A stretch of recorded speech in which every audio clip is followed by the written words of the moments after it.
You're listening to WRFI Community Radio News for Thursday, February 20th, 2014.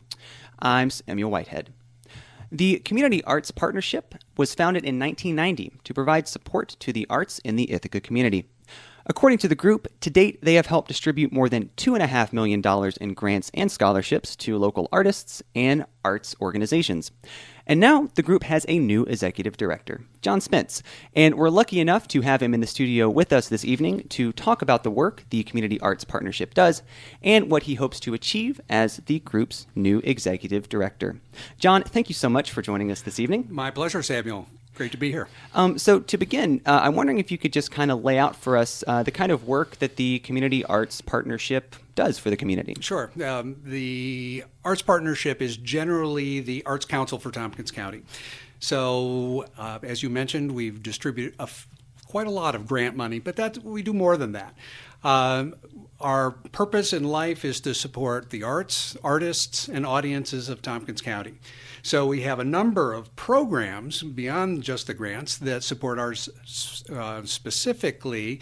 We give them, first of all, our door is open, and almost every week an artist will come in. Maybe they're new to town. They're looking to know more about the gallery scene or where they can find information on available grants locally. So we provide that kind of technical assistance. Mm-hmm. We provide an online artist registry. So if they've got work, they can register their artist bio, a photograph of themselves, and probably 12 images, I think, are what we're up for at this point, of their work. We are the driving force behind the Greater Ithaca Art Trail in the fall, which opens up 64 artist studios throughout Tompkins County to visitors. And we promote that heavily outside of Tompkins County because we're well aware that Ithaca's a small place. And so for artists to thrive and the arts to thrive, bringing people in from outside is important. So artist markets in the summer at the farmers market, all of those are programs that are funded, fueled, and pushed forward by the Arts Partnership. Man, that sure is kind of a wide net of influence that y'all have. We're busy. We're busy folks, I'll tell you. So I'm wondering maybe what's your history with the Arts Partnership? Maybe if you could tell us a little bit about how you came into your new position. Right. Well, my education, I graduated with a Bachelor of Fine Arts from Cooper Union in Manhattan. Manhattan was a wonderful place to be an art student. But after graduation, had to get a job. My wife and I moved to Ithaca. We liked the community. This is where we wanted to be. But art doesn't really pay the bill, so I had to get a day job. And what has kept me busy and rewarded, for the most part, has been nonprofit management. I've had a couple of executive director positions in town, but this one is most in line with what I like to do, my education. All of my friends are writers, poets, painters, sculptors, ceramicists. So it feels absolutely right, and I'm thrilled to be in this position. Cool. So if we understand that the Community Arts Partnership is a partnership, right?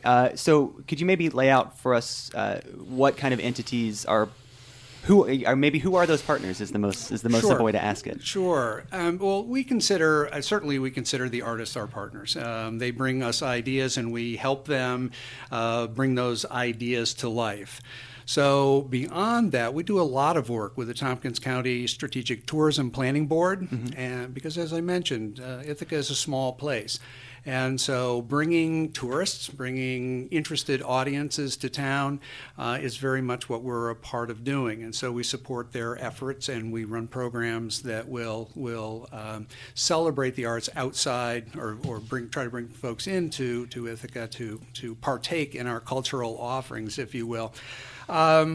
Things come up. We just had a conversation with the folks that are putting together this year's Ithaca Festival, and we would like to be a part of that. The Ithaca Festival initially was a celebration of the arts. It's kind of grown to be a community celebration, which we fully support, but we would like to see the arts and creativity play a major role. So we're probably going to come up with some sort of an award for the most creative entry in the Ithaca Festival Parade. We're excited about that. So we're always kind of looking for folks that have interesting ideas. We have resources, or we can put folks in touch with resources to make the arts grow. Yeah, so if we kind of think about the intersection between the Community Arts Partnership and the Ithaca Festival, which is kind of this community, seen as this community festival these days, what would you say maybe the state of the arts is in Ithaca these days? Wow. The state of, that's kind of two different questions. So let me address the state of the arts. Obviously, because Cornell's here, because Ithaca College is here, TC3, they bring the world to us. So we get world class. The Johnson Art Museum on the Cornell campus is a world class museum. The performers, the dancers, the theater that comes here is just unbelievable. But at the same time, we also have an amazing theater culture here. The kitchen, the hangar, and then I am finding every day I come to work, there seems to be a new theater group. Shakespeare, Readers Theater, all kinds of folks doing amazing work. And so that's part of our job, is to help get that word out. The visual arts, we have the first Fridays of every month is gallery night. And so just downtown alone, there's probably a dozen different places you can walk around and see new, fresh art on the walls and meet the artist and talk about it and meet other folks. So the visual arts are very strong. Certainly having the State Theater in town allows for a venue for ballet and dance and also the wonderful musicians that come through. So we're blessed. There's a lot going on. Maybe sometimes when you're trying to pick a thing to do on a Saturday night, maybe there are too many, but that's a good problem to have. So yeah, definitely. So I think it's interesting. I mean, the Community Arts Partnership is based in Ithaca, but I'm always Tompkins County. Tompkins County, and that kind of leads me into the next question: is maybe what kind of outreach does the program do outside of Ithaca city limits? Right. Well, it's interesting. The Ithaca Journal ran an article the other day that and I'm going to say CAP, Community Arts Partnership, distributed $55,000 in grants for 2014. And the list of folks that are getting grant support it's all over Tompkins County. So the town of Dryden has an intergenerational band and chorus for their summer concert series. They got money.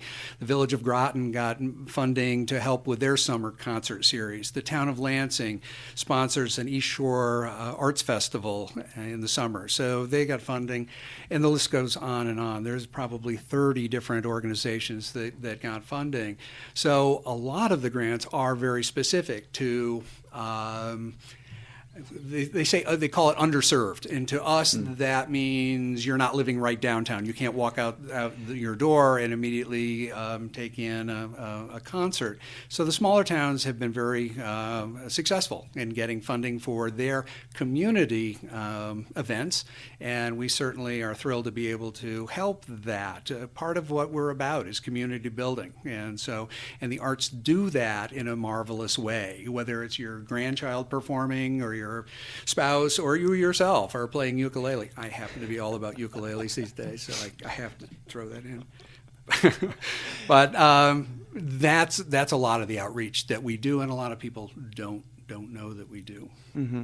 So, if kind of looking forward towards the rest of 2014, is there anything kind of on the horizon that you're really excited about? Well, we're very excited right about the moment. My program director, Robin Schwartz, has celebrated 21 years with the organization yesterday. She is a gold mine of information, and so when people walk through the door, I point to her. Go to her for the answers. She's working very hard at putting together the 5th annual literary festival. That's going to be the weekend of May 2nd, 3rd, 4th. And right at the moment, I think there are 35 different venues offering workshops, poetry readings, a full range of activities. They're split into professional things that are more of interest to folks that are professionally geared toward the literary arts, and then all the rest of us. So that's happening.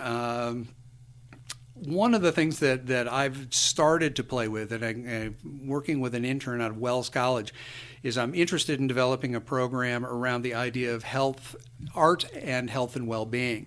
And I'm kind of, when I talked to the interns, and there were several that were interested in working on this, I said it could be anything from community building, and that happens to be one we're working on.